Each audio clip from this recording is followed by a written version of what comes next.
Salut Westeros et bienvenue sur Entre deux guerres et bienvenue dans la suite de nos aventures sur comment apprendre à jouer au Trône de Fer. Et aujourd'hui, on va voir les différentes actions pour les unités combattantes. On va donc voir en détail toutes les actions que l'on peut faire avec une unité combattante. La première, la plus simple, une marche. Une marche, on va avancer tout droit au double du mouvement. Cette unité a 5 en mouvement, donc je vais pouvoir marcher de 10.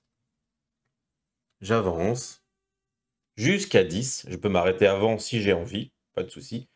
Et à la fin de ma marche, j'ai le droit à un pivot. Un pivot, le centre du plateau ne bouge pas. Et je peux tourner absolument comme j'ai envie jusqu'à 180, 360, bref, peu importe. L'autre mouvement important, c'est une manœuvre. Une manœuvre, on a le droit de pivoter avant et après. Et on n'avance que du mouvement total de l'unité. Donc là, encore une fois, elle a 5. Je peux pivoter. Imaginons que je vais me rendre par ici.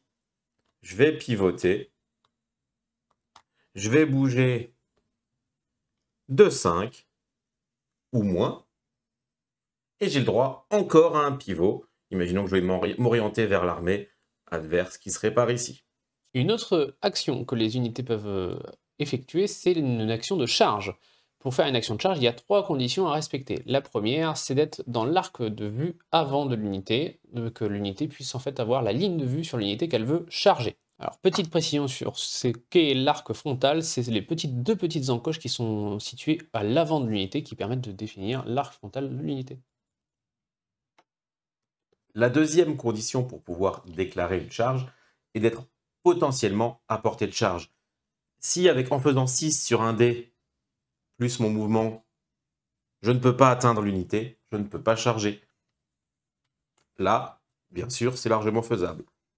Troisième condition. Tout à fait, la troisième condition, c'est de pouvoir placer son unité à au moins 50% de l'unité adverse. Pour ceci, vous vous référez aux petites encoches centrales qui vont permettre de placer à 50, voilà, à 50% de l'unité ou à 100%. Sachant que les 3 cas les plus communs sont bien sûr à 100% ou à 50% d'un côté ou de l'autre. Bien sûr, il y a des cas qui permettent de contredire cette règle, mais on en parlera plus tard. Petite précision, c'est bien 50% du défenseur, donc celui qui subit la charge. Il faut avoir, si je charge un dragon, 50%, c'est 50% du dragon, 50% du dragon dans l'autre sens, ou centre à centre. Comme ceci. Si ces 3 conditions sont réunies, vous pouvez alors déclarer une charge. Avant de jeter votre dé de charge, vous pouvez pivoter votre unité, comme vous le souhaitez. Une fois que le pivot est réalisé, vous jetez votre décharge, un petit D6, et vous bougez votre unité de la valeur de mouvement indiquée. Donc ici, 3 avec le D6 et 5 puisque c'est la valeur de mouvement de cette unité-là. En faisant moins de 8 pouces, je rentre en contact avec l'unité ennemie. Ma charge est réussie. Je peux donc m'aligner 50, 50 ou 100. Maintenant que ma charge est réussie, je peux déclarer du coup une action d'attaque qui est comprise dans la charge. Il peut arriver également que la charge soit loupée. Ici, la distance de charge est de 9 pouces et demi. Les Immaculés se déplacent de 5 pouces et j'ai fait 3 sur mon dé de charge. La charge est loupée. Je me déplace donc du coup du mouvement indiqué, donc 3 plus 5, 8, en avant, comme ceci. Je ne rentre pas en contact avec le plateau adverse. La charge est loupée. Et quand une charge est loupée, on fait un test de panique et on peut subir des blessures. Maintenant, on va vous décrire une action d'attaque au corps à corps. Pour l'action d'attaque au corps à corps, vous allez récupérer la valeur de combat qui est située sur votre unité pour jeter le nombre de dés adéquat. Donc pour les raiders du Free Folk, c'est un nombre de 6. Vous allez également jeter vos 6 dés. Vous allez écarter les réussites et les loupés. Par exemple, sur cette attaque, j'ai 3 réussites.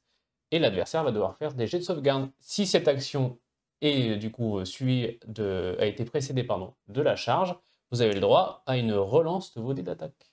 Et donc du coup, vous pouvez relancer les dés que vous voulez. Bien sûr, généralement, on va relancer les dés qui ont échoué, comme ceci. Il touche sur du 4+, ça nous fait 4 touches. Et donc là, l'unité défenseur va devoir se défendre. Les archers n'ont pas beaucoup d'armure, c'est sur du 6, il faut faire des 6 à chaque fois pour se protéger. Il n'y a pas un seul 6, il y a donc 4 morts. Tout à fait. Après une attaque, il y a toujours un test de panique. Un test de panique, c'est un test de morale particulier. Rappelez-vous, sur la carte d'unité, c'est le petit drapeau. Et il faut donc faire supérieur ou égal avec les 2 dés. Le petit dé blanc qui est à côté indique le nombre de morts en cas d'échec. Alors, je dis des morts pour l'infanterie. Pour de la cavalerie, c'est juste des points de vie. Évidemment, il peut y avoir 3 cavaliers morts. Je lance mes dés. 6, c'est tout pile. J'ai 6 de morale avec mes archers, donc il ne se passe rien. Si j'avais fait moins, j'aurais subi 2 morts. Comme l'expliquait Kélian juste avant, l'unité d'infanterie de Raider ici avait 3 rangs, parce qu'elle avait toutes ses figurines. Si elle avait perdu 1, 2 ou 3 modèles, je suis toujours sur 3 rangs. Parce qu'à partir du moment où j'ai une figurine dans le rang, je le possède. Par contre, si là j'avais eu un 4e personnage en moins, je taperais sur 2 rangs et j'aurais dû prendre ma 2e valeur d'attaque. Si j'ai évidemment plus que 4 personnages, 3, 2 ou 1, je n'ai qu'un seul rang. Les archers sont équipés d'armes de distance, évidemment. Donc ils peuvent tirer à portée courte ou longue, ça dépend donc des unités. Les archers, eux, peuvent tirer à longue portée, donc l'équivalent de la réglette complète. Pour savoir si je suis à portée, la première chose, c'est de regarder, juste devant, il y a une petite flèche, et on place la réglette sur la petite flèche, et c'est la portée de tir. Là, je suis largement à portée. Lors d'une attaque à distance, on peut également avoir un shift, un décalage de 2 pouces. Ça peut me permettre de me mettre à portée si je n'y étais pas à la base. Par exemple, ici, je ne suis pas à portée, ce n'est pas suffisant pour atteindre cette unité. J'ai le droit à un petit décalage de 2. Le décalage se fait en avant, sur le côté ou en arrière. Et grâce à ce décalage, je suis à portée. Il faut également que j'ai une ligne de vue, évidemment. Et à partir de ce moment-là, je peux faire mon tir. Le tir fonctionne de la même façon qu'une attaque de corps à corps. Ici, j'ai donc 2 rangs. 2 rangs, je vais avoir 6 dés. 6 dés à 3+. Je vais faire 4 touches. L'adversaire va devoir défendre. Petite particularité ici, je me trouve dans l'arc de flanc de l'unité. Donc il va subir un malus de 1 à sa défense et de 1 à son moral. Donc au lieu de défendre sur du 5, il va devoir se défendre sur du 6. Tout à fait. Je te laisse. Un 6. Il y a donc 3 morts et un test de panique avec un malus de 1. C'est une unité qui a 7 en morale. Je dois faire du coup 8 pour réussir. 7, ça tombe bien, c'est raté. Cela indique donc 3 morts.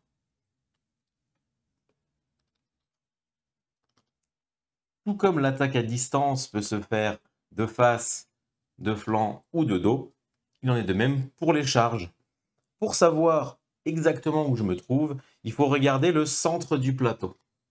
Si le centre du plateau se trouve dans l'axe frontal des archers, la charge se fera de face, quand bien même j'impacterai d'abord le flanc. De même, si le centre de mon plateau est dans l'arc de flanc, la charge se fera de flanc. Idem, 50, 50 ou 100. Si le centre de mon plateau est dans l'arc de dos, même chose, la charge se fera de dos. Comme on l'a dit pour l'attaque à distance, une attaque de flanc au corps à corps également inflige un malus de 1 à l'armure et au moral.